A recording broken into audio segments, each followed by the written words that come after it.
Hey, what's going on, everybody? Jeff C here, back for another video.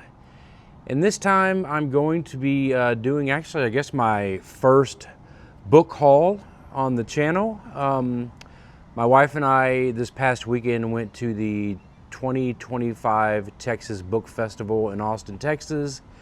And we picked up a pretty good amount of books, as you do. And so I'm gonna go through them real quick and just let you know what we got and what my general thoughts were about the event as a whole. All right, so I will start by, I did put up a video a few days ago that kind of just shows some, different aspects of the festival, where we went. It was my first travel vlog style video. So, excuse me. If you have not seen that, please check it out. Also, please like and subscribe. I really enjoy making these videos, and I'm hoping to be able to do some more travel vlogs in the future, and would love to have you along for that journey. So the first night we got there, we went and had dinner after checking into our hotel and went to a place called Vintage Wine and Books. There was an event going on there, which was pretty cool. There were a few authors who were featured as a part of the festival, talking about their works. So we kind of, just looked around, had a drink outside on the back patio, and there's a good mix of newer titles at this bookstore, as well as used books upstairs, which I'm always more into looking at the used stuff. So we picked up two books while we were there. The first of which I have here, Agatha Christie. This is And Then There Were None. This copy is from 1966. Originally, I believe the story was published in 1939. And this is your kind of, what is it like? I forget. The Knives Out, I think, was the more recent movie, where it's like a group of individuals are invited to a private island. There's a murder, and it's who done it. And I believe, if I'm going to say And Then There Were None, I'm assuming that one by one the cast of characters kind of gets removed from the scene. So I have never read any Agatha Christie, and neither has my wife. And so we're both like, we love crime stories, we love true crime, and so we're really looking forward to diving into her work. And so it'll be nice to read this. I have another Agatha Christie that we picked up that I'll be talking about a little later on in the video, so stick around for that. The next book, this is the second book that we got at Vintage Wine and Books, is of an author that, I'm going to be real honest, kind of scares me. I have it on very good faith from a very trusted source that this is probably one of the hardest authors to read that's common. Obviously somebody could write something that's just super wild and I guess improv maybe, but also kind of pointless, so, and of authors who are renowned in the literary world.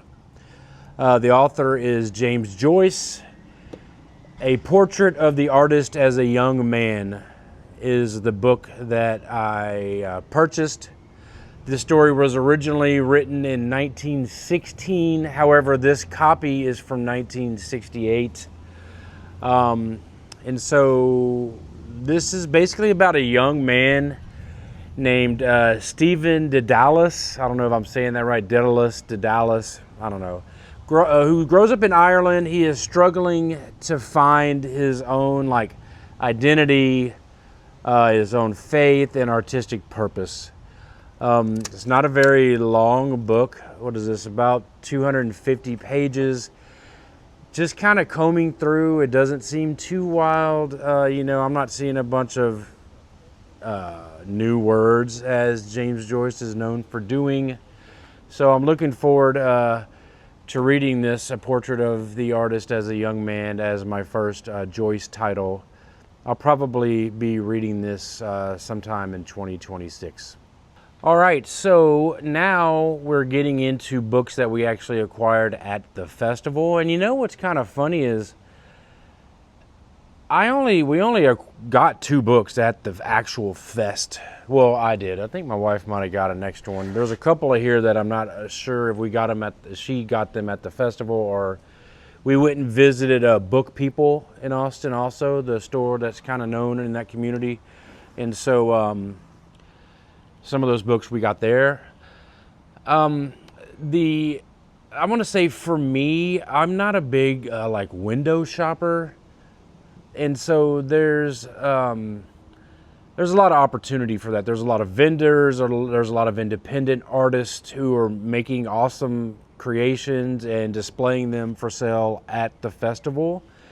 And so I think if you're into that thing, go get it, go support those guys. You know, we all need all the help we can get. I was kind of looking for one thing, and it was a used book. I'm not gonna say which book that is just yet. I did not find it this past weekend, but hopefully at some point it'll show up into my library. So that being said, there were 2 authors that there are these other events that you can pay to buy a ticket to, and you can see these authors speak. And so we went to 2 of those, and with those tickets to the admission into the event, you get a copy of their latest work. The first of these 2 authors is an author that I am a huge fan of. I've read now, I believe, 3 of his books, and I think I've given all 3 of them 5 stars. The author is Mitch Albom.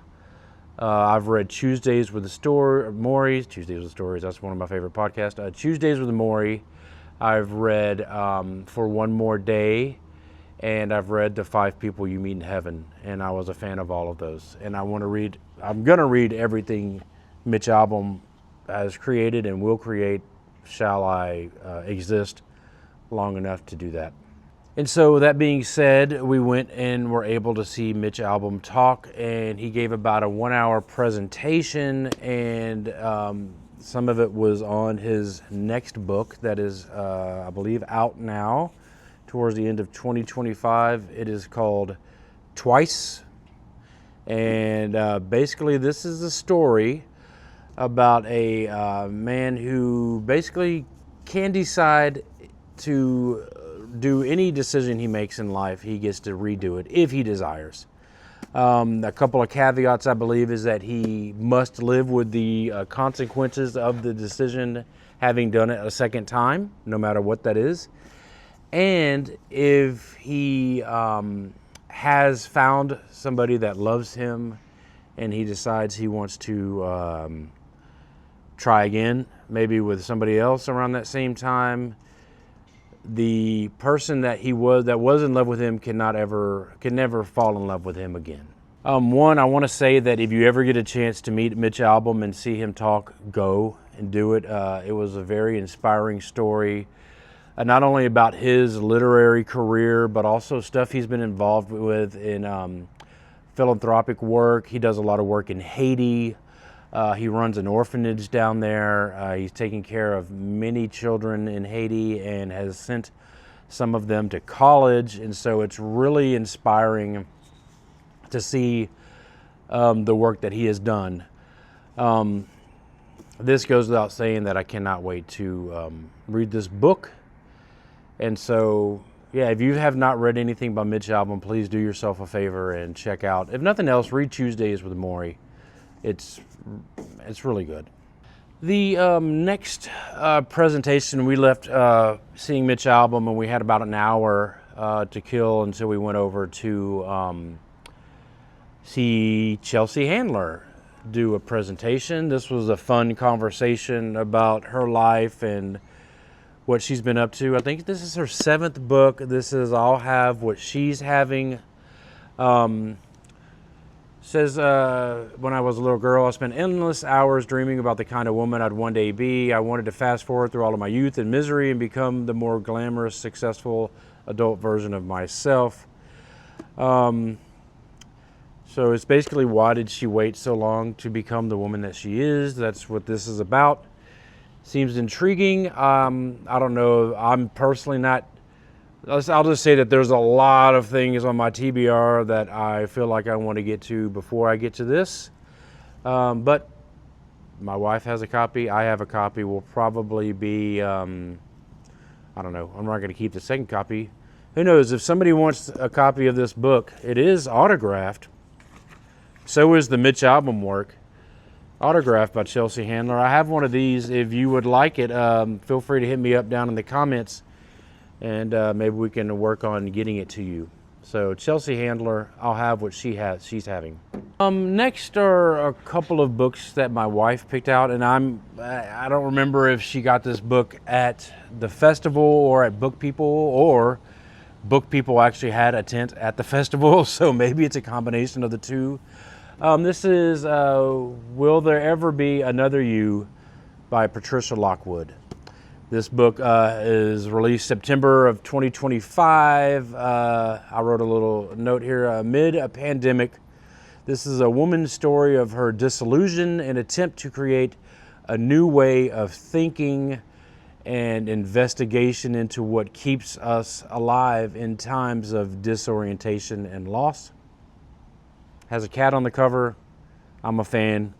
I'll probably let my wife read this first and then see what she thinks about it, and I'll trust her judgment on if she thinks that I would want to get into this. She knows me very well. And speaking of cats, we have another book about cats. This is Ursula K. Le Guin's Book of Cats. And so this was actually released this year, 2025, by the Ursula K. Le Guin Foundation. Ursula passed away in 2018. So, and what we have here is a collection of letters, poems, and artwork around cats. I have always had cats in my life. I mean, literally since I was in first grade, I believe we got the first cat, and I love cats. I love animals. My wife and I both love animals. We have had cats, we've had dogs. I will say that because we like to travel, you know, we do a lot of weekend getaways and then we travel, you know, regularly. Cats are just a little easier for us to have as pets. And so, you know, because you can leave them at the house for a couple of nights, as long as there's enough cat litter and enough food around, they'll be all right. So we currently have one cat. Shout out to Oscar. He's crazy. Yeah, so Ursula K. Le Guin, Book of Cats. The next book that we picked up at Book People was from one of our favorite authors, and just favorite people. We both read the book called Everything All at Once by Steph Catadall.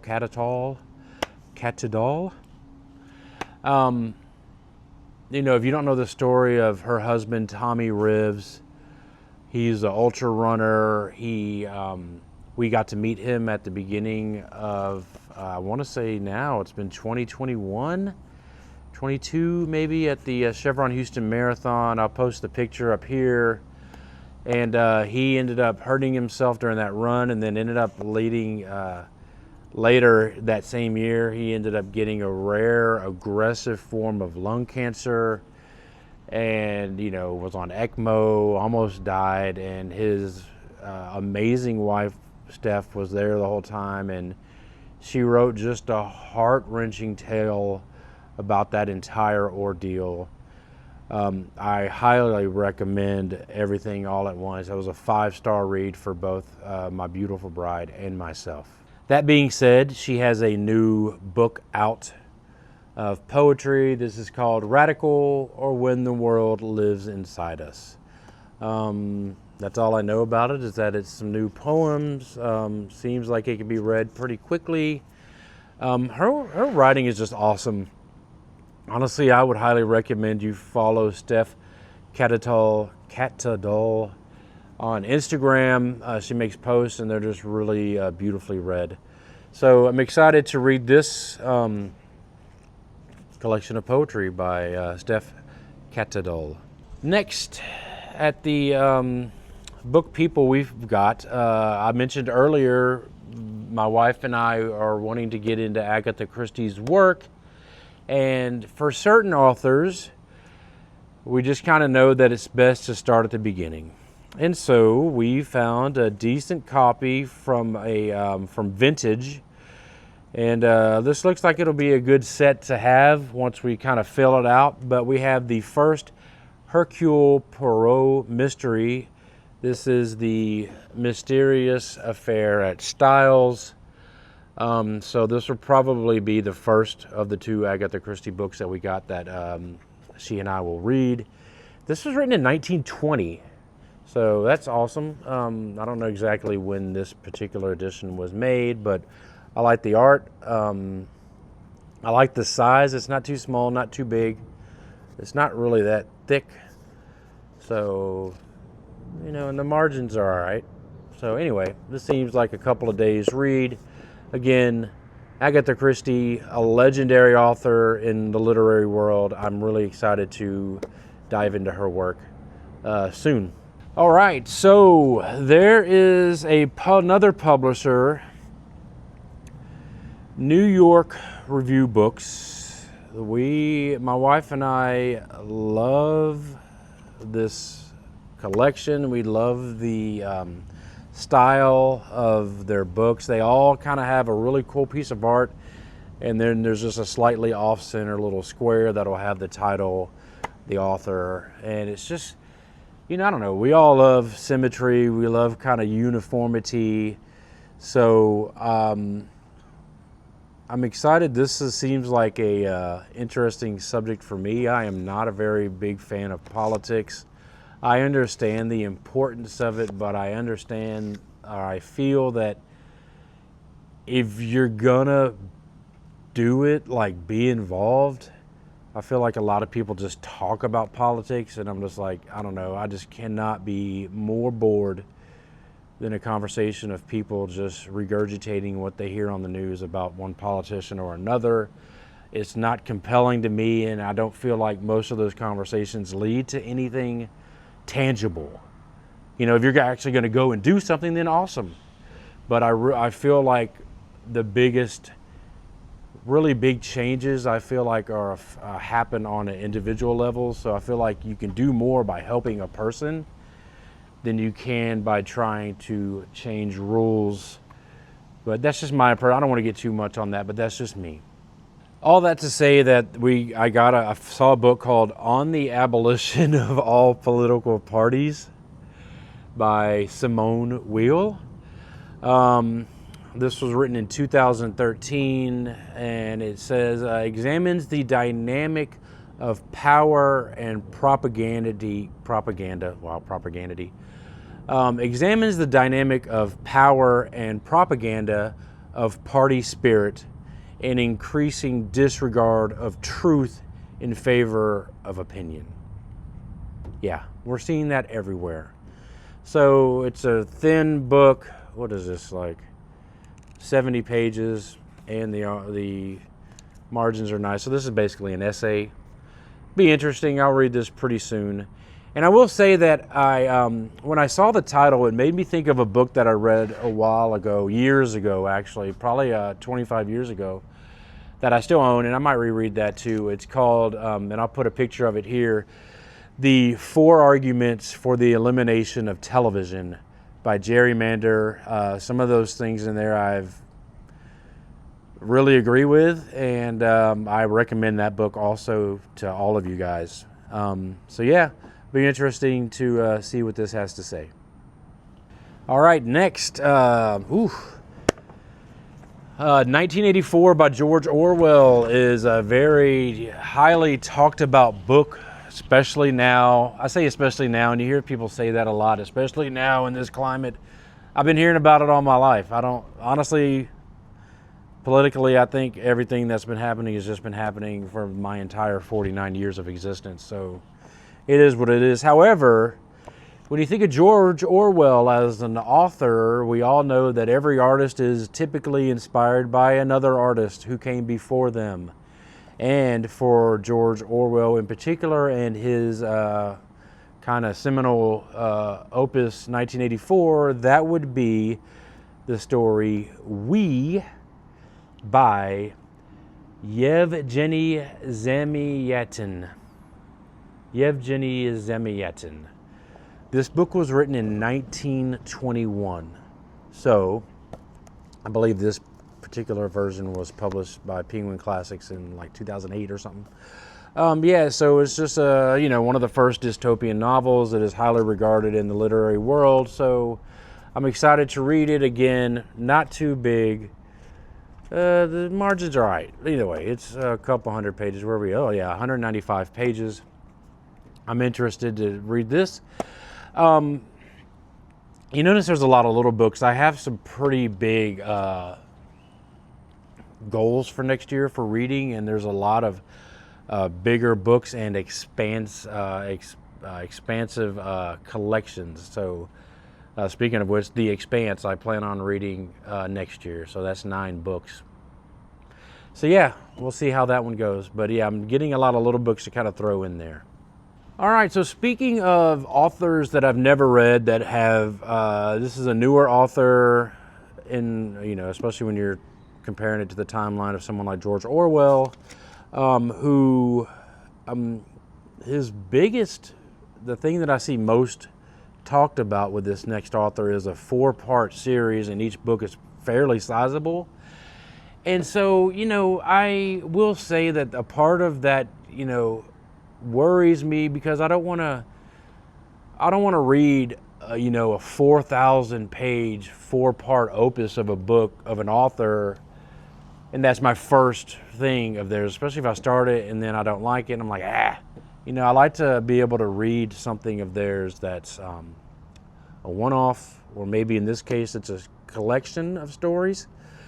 And so I'm excited to read this. Actually, my wife and I are both really excited to read this. And that being The Paper Menagerie by Ken Liu. And so, yes, you probably all are aware of the Dandelion Dynasty. Again, that's a big 4-part. I really want to read it. But if I can read something like this and kind of get my feet wet into Liu's writing style, and I've heard a lot of good things about the Paper Menagerie. This is from 2016. This is a science fiction and fantasy short collection. And I know the title story won Hugo Award, Nebula Award, and World Fantasy Award. So highly looking forward to Ken Liu, The Paper Menagerie, and other stories. And so these last few books, these are all like books we picked up at Book People in Austin. So it's a nice store. Last one, something my wife found, and I'm not gonna lie, when I read the title, I thought it was just about sleeping. And so in my mind, I'm like, well, read Matthew Walker's Why We Sleep. That's an awesome book. If you haven't read that, I highly recommend it. This is Why We Can't Sleep, Women's New Midlife Crisis by Ada Calhoun. I had never heard of this. So it's intriguing. It came out in 2020. Not just sleep. This is helping Gen X women get out of the predicament of sort of like kind of keeping up with the Joneses, how we're all kind of in that trap of like today's chaotic landscape. So who knows? I mean, this might be something that anybody can benefit from reading. This is another book where I'll let my wife read it and then see what she has to say about the ideas contained within. And who knows, maybe I'll read it also. I like a nonfiction work, so I'm looking forward to hearing what she has to say about Why We Can't Sleep by Ada Calhoun. So far, those are all the books that we got in Austin, right? Again, I liked the book festival, the Texas Book Festival. It was its 30th year. I would say for me personally, the highlight for me was the Mitch Albom talk. And so if it was just me, I'm a fan of seeing something like that. I'm way more than I'm a fan of just kind of going and looking at vendors. So I'm more, I think this typical guy, I'm more go to the store, get what we need and leave.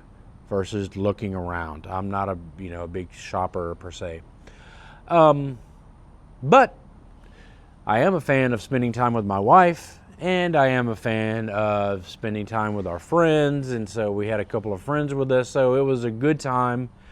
We'll be back for sure, so I'm looking forward to seeing what authors they have for next year, so maybe we can see another really cool, interesting talk. However, anytime my wife and I go to Austin, especially the last few times, when we drive home, we will almost always go through Bastrop, and when in Bastrop, we have to go to Ryan Holiday's bookstore, The Painted Porch. We did that this time, and we picked up a few books, so we might as well include those here in this book haul. Book number 1 is one that my beautiful bride picked out. This was written in 2007. This is Joan Didion, The Year of Magical Thinking. And I don't know anything about this. I have seen Joan Didion's work showing up more and more in bookstores recently. Not that it hasn't been there, it's just I'm noticing it. Maybe they're putting them out more on like the little specific tables versus just being on the regular bookshelves. Especially when you go to somewhere like Barnes & Noble where they have the little tables set up when you first walk in. I'm seeing Joan Didion there more. When I looked into this book to kind of see what it's about, 2007, heartbreak. Oh my God, I can't believe what she had to go through with this. What I got here, a writer known for her clarity, allowing us to watch her mind as it becomes clouded with grief. So her and her husband's daughter got really sick. Some form of pneumonia that required her to be intubated on life support, paralyzed mechanically. So they're going through that. And then while at the hospital, her husband just has a heart attack and dies. What? Then her daughter recovers, and then a few months later, her daughter has a hemorrhagic stroke and has to have brain surgery to have the blood clot removed. Jesus, this happened over just a few months. Oof. So I'm honestly looking forward to this. I want to read this. This is very intriguing. I don't know anything about Joan Didion's writing style, but the story itself, wow. So if you've read this, let me know what you thought about it. Please write down in the comments what you thought about this story from Joan Didion. All right, the next one is another, it's a nonfiction. Then the last 2 are nonfiction, including that one, so I guess the last 3. I'm not a big like entrepreneur type person, but it's not because I don't think I like that idea. It's just honestly, I don't have a thing that I would want to like. If I had a store, I don't know what I would sell, or a business that I would start. It's kind of funny that I've been thinking about a couple of things recently, but that's a different video. But one person in this space that I love reading the quotes of and that I highly agree with is Naval Ravikant. So this is the Almanac of Naval Ravikant. This is Eric Jorgensen's work. This came out in 2020. It's basically Naval's thoughts on building wealth and happiness and how to build both of those skills. Who knows? I will say that one thing I've been kind of thinking about lately is if you're not entrepreneurially minded as far as outside works, you can definitely be the CEO of your own health and your own happiness. And so I've really taken that to heart. I have videos on this channel where I've talked about what I've been doing, and I need to get back into talking to you guys. I'm actually in a really good place right now as far as what I'm doing with my health and my fitness. It's building up. I'm losing weight and eating good, so that's cool.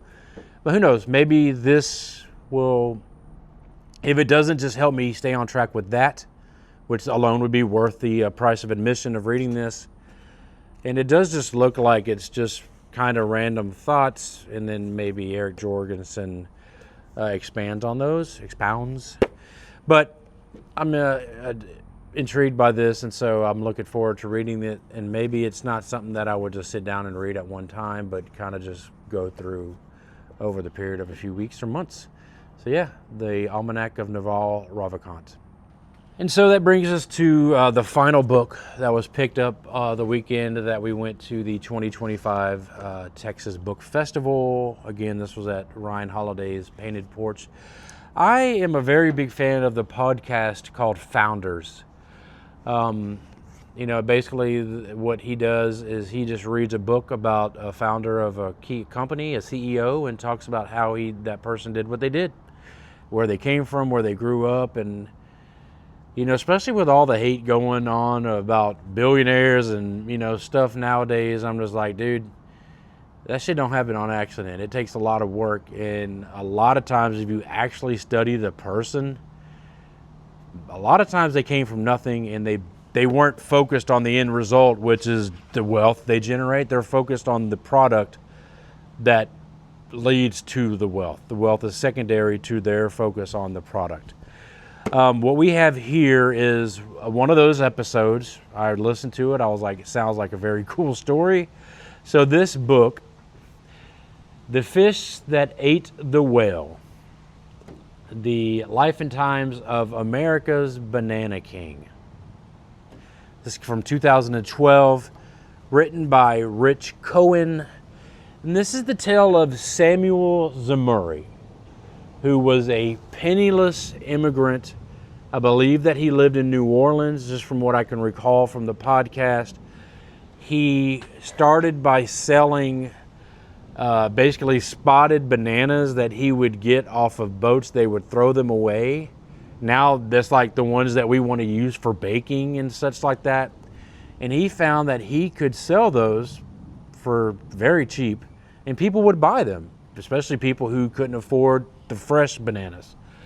So what I remember him saying is that he would get all these old bananas and put them on his train, and he would ride the train upstream from where the Mississippi Delta is there in New Orleans, and sell them to people. And he built an empire, and eventually he bought boats, bought land in Nicaragua or somewhere in South America, took on the United Fruit Company, and ended up taking over that company. Wild stuff. So I'm looking forward to actually reading the book. Where are we at here? Page count, 255 pages, plus a little bibliography, some notes in the back there, so that'll be cool. So just a tale of somebody who comes from nothing and makes something of himself. And so, yeah, who doesn't love that type of story? Check it out. And so there you have it, guys. 1, 2, 3, 4, 5, 6, 7, 8, 9, 10, 11, 12, 13, 14, 15 books that we acquired. I want to also just point out there was a company, Too Far Media, handing out these bags to people. They had a very elaborate tent with lights and a show, and in that were these 3 books. I don't know, Rich Shapiro. I don't know if I'm ever gonna get to these. I looked on Goodreads. This book had like 1 rating, and it was like 4 stars. This book had about 30 ratings and a 2.3 star rating. This book, I don't remember how many ratings it had, but it had a 2.0 rating. I'm good, bruh. I don't know. I'll probably I don't know what I'm gonna do with these. Probably won't see another appearance of these on the channel,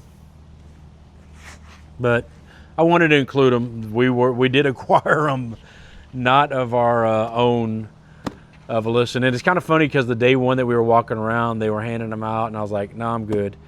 And then somehow my wife was walking to where I was sitting drinking a coffee, and they got her. They're like, "Here you go," and so she took it. So we have them. I don't know, whatever. But anyway, so yes, again, fun times. Looking forward to 2026. Let me know if you've ever gone to the Texas Book Festival. Again, it's been there for 30 years. So Who knows, maybe by next year, maybe I'll see some of you guys there. So I look forward to it. I thank you guys for watching these videos. And please like, subscribe, follow me on Goodreads, on Instagram. It's all Jeff C. Based in Book. Fable, I'm on there too. So thank you. Peace.